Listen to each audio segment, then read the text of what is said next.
বাকি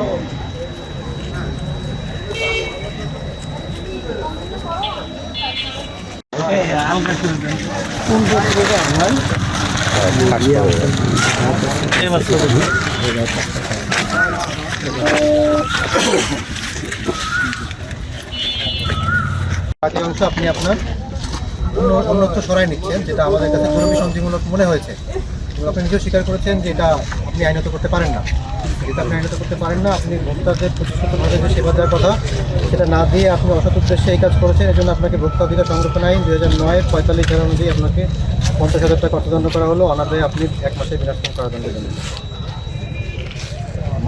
এবং এই মালামালগুলো রাষ্ট্রীয় সরকারি অনুকূলে জব্দ করা হবে।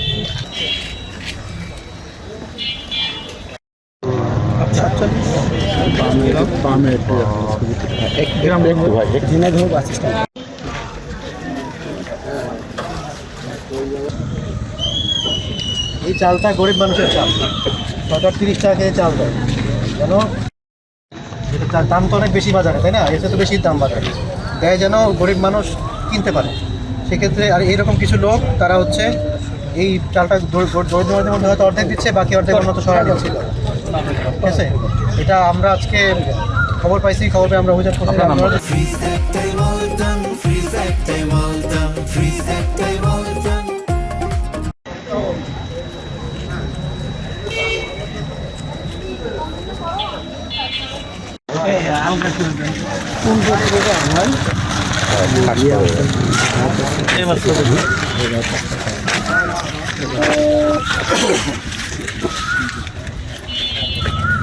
বাকি অংশ আপনি আপনার অন্যত্র সরাই নিচ্ছেন, যেটা আমাদের কাছে জরুরি সন্ধিমূলক মনে হয়েছে। আপনি নিজেও স্বীকার করেছেন যে এটা আপনি আইনত করতে পারেন না। যেটা আপনি আইনত করতে পারেন না, আপনি ভোক্তাদের প্রতিশ্রুতভাবে যে সেবা দেওয়ার কথা সেটা না দিয়ে আপনি অসৎ উদ্দেশ্যে এই কাজ করেছেন। এই জন্য আপনাকে ভোক্তা অধিকার সংরক্ষণ আইন 2009-45 ধারা অনুযায়ী আপনাকে 50,000 টাকা অর্থদণ্ড করা হলো। অনাদায়ে আপনি 1 মাসের বিনাশন কারাদণ্ডের জন্য। এবং এই মালামালগুলো রাষ্ট্রীয় সরকারি অনুকূলে জব্দ করা হবে।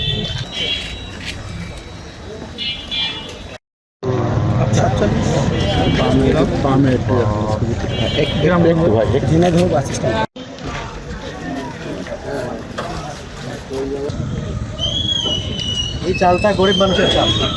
সরকার 30 টাকা কেজি চাল দেয়, যেন চাল দাম তো অনেক বেশি বাজারে, তাই না? এতে তো বেশি দাম বাজারে দেয় যেন গরিব মানুষ কিনতে পারে। সেক্ষেত্রে আর এইরকম কিছু লোক তারা হচ্ছে এই চালটা দরিদ্রদের মধ্যে হয়তো অর্ধেক দিচ্ছে, বাকি অর্ধেক উন্নত সরাই দিচ্ছিল।